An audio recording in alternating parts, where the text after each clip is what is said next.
എത്ര എത്ര സാധാരണക്കാരെയാണ് നിങ്ങൾ കൊന്നത്? മനുമോന്റെ ഈ PWD വകുപ്പുള്ള മനുമോന്റെ റോഡിലൂടെ യാത്ര ചെയ്തിട്ട് എത്ര എത്ര ആൾക്കാർ ഈ റോഡിലെ കുണ്ടും കുഴിയിലും വീണ് എത്ര എത്ര എത്ര ചെറുപ്പക്കാരും ചെറുപ്പക്കാരികളും ഇവിടെ മരണമടഞ്ഞു അറിയോ? ഇവർ എന്നിട്ട് റീൽസ് ഉണ്ടാക്കിയാണ് അർമാദിക്കുകയാണ്. അപ്പോഴാണ് ഈ 12 ദിവസം ഞാൻ നേരത്തെ പറഞ്ഞ പോലെ VD സതീശൻ പറഞ്ഞു ഇവർ തമ്മിൽ ഡീലാണ്. ആര്? CPM-ഉം BJP-യും തമ്മിൽ. ആർക്കും സംശയിക്കാം.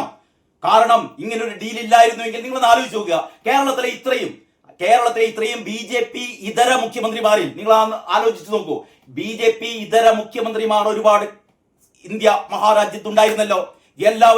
എല്ലാവരും വിവിധ തരങ്ങളുള്ള അഴിമതി ആരോപണങ്ങളിൽപ്പെട്ട് പല ആൾക്കാർക്കും അധികാരം നഷ്ടപ്പെട്ടു. പലരും ജയിലിലായി. കെജ്രിവാളൊക്കെ ജയിലിൽ കിടന്ന കഥകളൊക്കെ നമുക്ക് അറിയില്ലായിരുന്നു. ഇതിന്റെയൊക്കെ 10 ഇരട്ടി കാര്യങ്ങളാണ് കാരണഭൂതത്തിനെതിരെയുള്ളത്. എത്ര 164 സ്റ്റേറ്റ്മെന്റ്സ്, സ്വപ്ന കൊടുത്ത 164 സ്റ്റേറ്റ്മെന്റ്സ് ഒക്കെ ഒന്ന് പൊടി തട്ടിയെടുത്താൽ ഇയാൾ 10 100 ജീവപര്യന്തം മുഴുവൻ കൽപ്പാന്തകാലത്തോളം ജയിലിലടക്കിയ ഇയാളെ മാത്രല്ല ഇയാളുടെ മോളെ FSIO അന്വേഷണം എന്നൊക്കെ പറയണ്ട എത്ര കാലം നമ്മൾ കേൾക്കുന്നല്ലേ?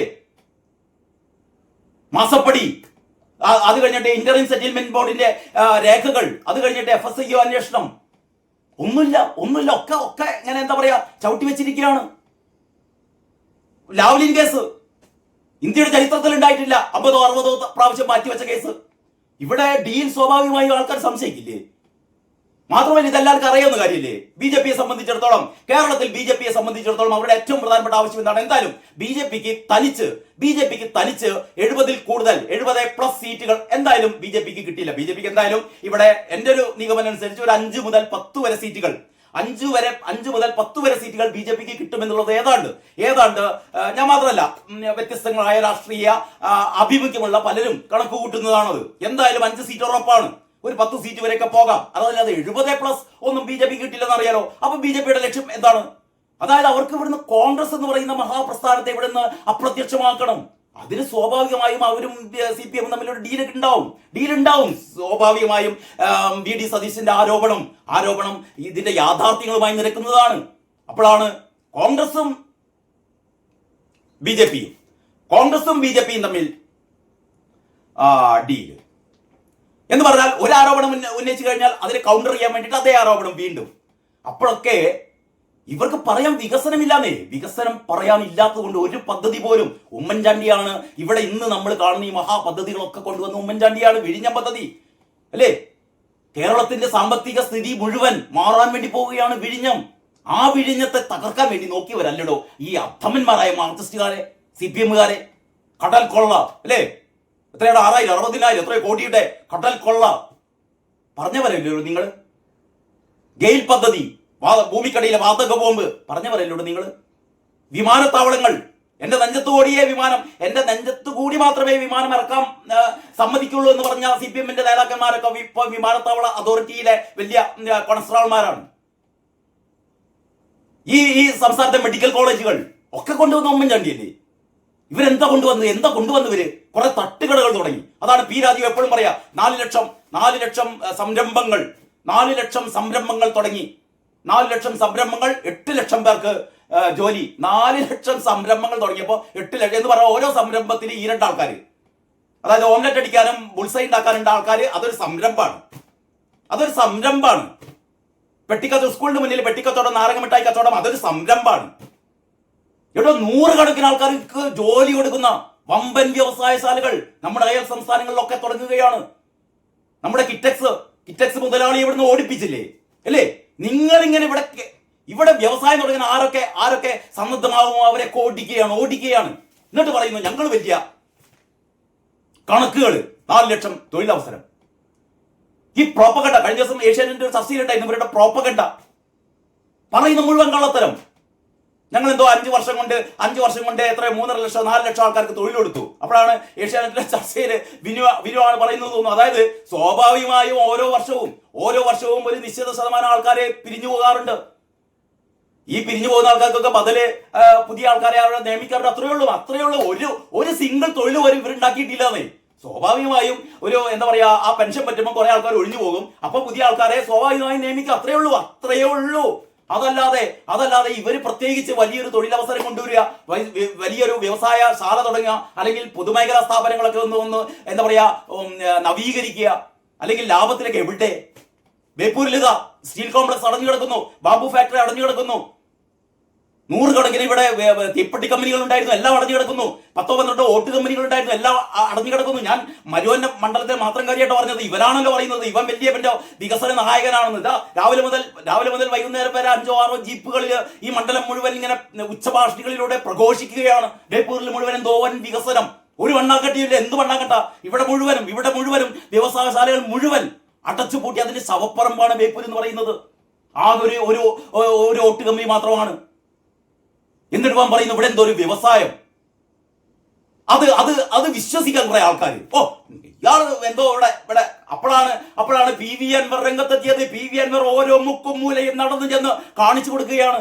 ഏറ്റവും വലിയ രസം എന്ന് പറഞ്ഞാൽ കഴിഞ്ഞ ദിവസം നമ്മുടെ ഡോക്ടർ അരുൺ, അതായത് റിപ്പോർട്ടർ TV, നമുക്കറിയാലോ റിപ്പോർട്ടർ TV എന്ന് പറയുന്നത് ഒരിക്കലും കോൺഗ്രസിനെ UDF-നെ അനുകൂലിക്കുന്ന ഒരു ചാനലല്ല. പ്രത്യേകിച്ചും ഡോക്ടർ അരുൺ എന്ന് പറഞ്ഞാൽ CPM കഴിഞ്ഞേ ഉള്ളൂ ബാക്കി കാര്യങ്ങൾ മുഴുവൻ, പിണറായി കഴിഞ്ഞേ ഉള്ളൂ ബാക്കി കാര്യങ്ങൾ മുഴുവൻ, മനുവൻ കഴിഞ്ഞിട്ടേ ഉള്ളൂ ബാക്കി കാര്യങ്ങൾ മുഴുവൻ. മനുവനെ വെള്ളപൂശാൻ വേണ്ടിയിട്ട്, മനുവന് പെയിന്റ് അടിക്കാൻ വേണ്ടിയിട്ട് വലിയൊരു വാർത്താപ്പ് മുഴുവൻ പെയിന്റുമായി വന്നതായിരുന്നു അരുൺകുമാർ ഇങ്ങനെ മണ്ഡലത്തിൽ ഇറങ്ങിയ അൻവറുമായിട്ട് സംസാരിക്കുകയാണ്. അപ്പോഴാണ് അൻവർ കാണിച്ചു കൊടുത്തത്, കൈവിരൽ ചൂണ്ടി കാണിച്ചു കൊടുത്തത് ഓരോ ഇടവും ഇവിടെ നടക്കുന്ന ഇവിടെ ഈ ബേപ്പൂർ മണ്ഡലത്തിലുള്ള അഴിമതികള്. അതല്ലാതെ ഇവിടെ ആകെ തകർന്ന് തരിപ്പണമായി കിടക്കുന്ന വ്യവസായ ആ ഒരു ഭൂപടം. അതല്ലാതെ ഇവിടെ ഈ ബേപ്പൂർ പോർട്ട്, ചാലിയം പോർട്ട് തുടങ്ങിയ ഈ മത്സ്യബന്ധന തുറമുഖങ്ങളിലൊക്കെ അല്ലെങ്കിൽ മത്സ്യബന്ധന ഇടങ്ങളിലെ ജങ്കാർ കാത്തിരിക്കുന്നവർക്ക് ഒരു ഷെഡ് പോലുമില്ല. പ്രാഥമിക കൃത്യങ്ങൾ നിർവഹിക്കാനുള്ള ഒരു സൗകര്യവുമില്ല. കുടിവെള്ളമില്ല, കയ്യും കാലും മുഖവും കഴുകാൻ പോലുള്ള വെള്ളമില്ല.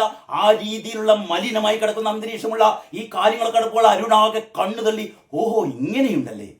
നിങ്ങൾ ആലോചിച്ച് നോക്കണം. പെയിന്റ് അടിക്കാൻ വന്ന മനുവാന് പെയിന്റ് അടിക്കാൻ പുട്ടിയും പെയിന്റുമായിട്ട് വന്ന അരുൺകുമാർ അന്താളിച്ചു നിൽക്കുകയാണ്. എന്നിട്ട് പറയുകയാണ്, ഇങ്ങനെയൊക്കെ ആയിരുന്നല്ലേ ബേപ്പൂർ. ഇതാണ് യാഥാർത്ഥ്യം. പക്ഷെ ഇത് ബേപ്പൂർകാർക്ക് അറിയാം. ബേപ്പൂർകാർക്ക് മാത്രമല്ല 140 മണ്ഡലങ്ങളിലെയും മനുഷ്യർക്കറിയാം. പഴയ പോലെയല്ല. നിങ്ങൾ ഉച്ചഭാഷണിയിലൂടെ രാവിലെ മുതൽ പാതിരാത്രി വരെ നിങ്ങൾ ഇങ്ങനെ ഉദ്ഘോഷിച്ചോ വികസനം. ഇവിടുത്തെ സാധാരണക്കാർക്കറിയാം ഇവിടെ വികസനം ഒരു മണ്ണാങ്കട്ടയും നടന്നിട്ടില്ല. ഇവിടെ ആകെ നടന്നത് കൈയിട്ടുവാറിലും കൊള്ളയുമാണ്, കൊലയും. അതിൽ കൂടുതലൊന്നും പിണറായി ഇവിടെ നടത്തിയിട്ടില്ല കേട്ടോ. അതുകൊണ്ടൊക്കെ ഈ 12 ദിവസം എന്ന് പറയുന്നത് പിണറായി സർക്കാരിനെ സംബന്ധിച്ചിടത്തോളം ആകെ ഒരൊറ്റ കാര്യമുള്ളൂ: നുണ പറയുക, കള്ളത്തരം പറയുക, തള്ള് കള്ളം. ഇത് മാത്രമാണ് ചെയ്തുകൊണ്ടിരിക്കുന്നത്. അതിന് കൂടെയാണ് ഈ ചെറ്റ വർത്തമാനം. ഇപ്പൊ പറയുന്നത് ആരാണ്? നേരത്തെ വർഗവഞ്ചകൻ. ഇപ്പൊ KP ശശി വർഗവഞ്ചകൻ, മറ്റേ ആള് ചെറ്റ. പ്രേമേന്ദ്രൻ പരനാറി നേരത്തെ പറഞ്ഞു. അപ്പൊ പരനാറി അതായി. അങ്ങനെ വായ തുറന്നാൽ ഈ പറയുന്ന തോന്നിവാസം നെറികേടുകൾ വിളിച്ചു പറയുന്ന എന്ന് പറഞ്ഞാൽ പരാജയം ഉറപ്പായി. അമ്മയച്ചനും മരുവനും പരാജയം ഉറപ്പായി. ശക്തിധരൻ പറയുന്നു, ഈ എന്താ പറയാ, നമ്മുടെ ധർമ്മടത്ത് പോലും സുരക്ഷിതമല്ല വിജയൻ. ധർമ്മടവും ഇറക്കുകയാണ് കേട്ടോ. കാരണം ധർമ്മടത്തും വിജയന് സുരക്ഷിതമല്ല.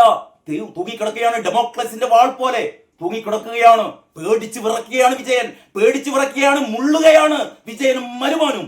അത്തരത്തിലുള്ള ഒരവസ്ഥയാണ് കാണുന്നത്. അപ്പോഴാണ് മലയാള മനോരമ പറയുന്നത്, പ്രചാരണം 2ാം ഘട്ടത്തിലേക്ക് കടക്കുന്നു. Second gear. കൊണ്ടും കൊടുത്തു മുന്നണികൾ. മത്സരം അതിശക്തം. 12ാം നാൾ വോട്ടെടുപ്പ്. പരസ്യ പ്രചാരണത്തിന് ഇനി 10 ദിവസം കൂടി. അതിലെ പ്രത്യേകിച്ച് കാര്യമുണ്ട്. അതിൽ പറയുന്നത് എന്താണെന്ന് പറയുക, സ്വർണ്ണക്കൊള്ളയും ഗ്യാരണ്ടിയും. തദ്ദേശ തിരഞ്ഞെടുപ്പിൽ UDF മുഖ്യ ആയുധമാക്കിയ ശബരിമല സ്വർണ്ണക്കൊള്ള കേസ് വീണ്ടും പ്രചാരണ വിഷയമാക്കാൻ പോകുന്നു എന്ന സൂചന കോൺഗ്രസ് നേതൃത്വം നൽകി. ഭരണവിരുദ്ധ വികാരം ശക്തമാണ് എന്ന വിലയിരുത്തലാണ് കോൺഗ്രസ്. അത് പ്രയോജനപ്പെടുത്തുന്നതിലും ഗ്യാരണ്ടികൾ പ്രചരിപ്പിക്കുന്നതിലും വരും ദിവസങ്ങളിൽ ഊന്നൽ കൊടുക്കും. അങ്ങനെ UDF അവരുടെ പ്രചാരണ വിഷയം മാറ്റുകയാണ്. അവർ ഇനി ഡീലിന്റെ പിന്നാലെ പോകുന്നില്ല. ഡീൽ കൊളുത്തി കഴിഞ്ഞു. ബാക്കിയുള്ള കാര്യങ്ങൾ പ്രസംഗിച്ചോട്ടെ, അല്ലെങ്കിൽ അതിനെ പ്രതിരോധിച്ചോട്ടെ. കോൺഗ്രസ് ഇവിടെ ഭരണവിരുദ്ധ വികാരമുണ്ട് എന്നതിന്റെ അടിസ്ഥാനത്തിൽ അവരിതാ ശബരിമല സ്വർണ്ണക്കൊള്ള വീണ്ടും മുഖ്യ വിഷയമാക്കുകയാണ്. മറ്റേത് പാളിപ്പോയല്ലോ. അതായത് കോൺഗ്രസ്സുകാർ പണ്ട് കൊടിമരം സ്വർണം പൂശാൻ കൊണ്ടുപോയതിന്റെ പിന്നിൽ വൻ അഴിമതി എന്നൊക്കെ പറഞ്ഞിട്ട് ഇവിടെ എത്ര ദിവസങ്ങൾ അല്ലേ. അവസാനം വിജയന്റെ വിജിലൻസ് തന്നെ പറഞ്ഞു അതിൽ ഒരു അഴിമതിയുമില്ല. തന്ത്രി വാജി വാഹനം കൊണ്ടുപോയി എന്ന് പറഞ്ഞു. അതിലും ഒരു അഴിമതിയുമില്ല, അതിലും ഒരു ക്രമക്കേടുമില്ല. ഇതൊക്കെ വിജയന്റെ പോലീസുകാരനെയാണ് റിപ്പോർട്ട് കൊടുക്കുന്നത്. കാരണം വിജയന്റെ പോലീസുകാരും തിരിച്ചറിഞ്ഞിരിക്കുന്നു ഇനി വരാനിരിക്കുന്നത് UDF-കാരാണ്. ഈ പറയുന്ന വങ്കന്റെ കൂടെ നിന്ന് കഴിഞ്ഞാൽ ഞങ്ങളുടെ കാര്യം അബദ്ധമാവുമെന്ന് പോലീസുകാർക്കും മനസ്സിലായി. അങ്ങനെ പിന്നെ കോൺഗ്രസ്സുകാർ ഇപ്പോൾ പറയുന്നവരുടെ ഈ ഏറ്റവും പ്രധാനപ്പെട്ട ഗ്യാരണ്ടികളാണ് എന്ന് പറഞ്ഞാൽ ഇവിടുത്തെ വിദ്യാർത്ഥിനികൾക്ക് എല്ലാവർക്കും പ്രതിമാസം 1000 രൂപ നൽകുന്നു. പിന്നീട് എന്താണ് ഈ 25 ലക്ഷത്തിന്റെ വായ്പ, അത് കഴിഞ്ഞിട്ട് ഏറ്റവും പ്രധാനപ്പെട്ട ഇവരുടെ ഒരു ലൈഫ് ഇൻഷുറൻസ്, അത് കഴിഞ്ഞിട്ട് സൗജന്യ യാത്ര.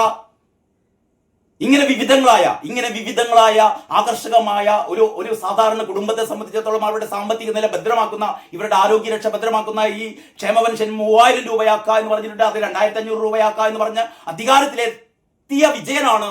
വിജയന്റെ ഏറ്റവും ഇയാളുടെ ഏറ്റവും വലിയ നെറികേടിന് ഉദാഹരണമാണ് ഈ പാവപ്പെട്ടവർക്ക് 2500 രൂപ പെൻഷനാക്കുക എന്ന് പറഞ്ഞിട്ടാണ് 5 കൊല്ലം മുമ്പ് ഈ മുതൽ വന്നത്, അല്ലേ? ഇപ്പോഴും 2000 രൂപയാക്കിയിട്ടുള്ളത് എന്നതാ 4-5 മാസം മുമ്പാണ് 1600 എന്നുള്ളത് 2000 ആക്കിയത്. 2500 രൂപ പോലും ആക്കിയില്ല കേട്ടോ. ട്രഷറി സമരത്തിലാണ്. അതാണ് വേറെ രസം. ട്രഷറി സമരത്തിലാണ്. ഒരു ബില്ലുകളും പാസ്സാക്കി കൊടുക്കുന്നില്ല.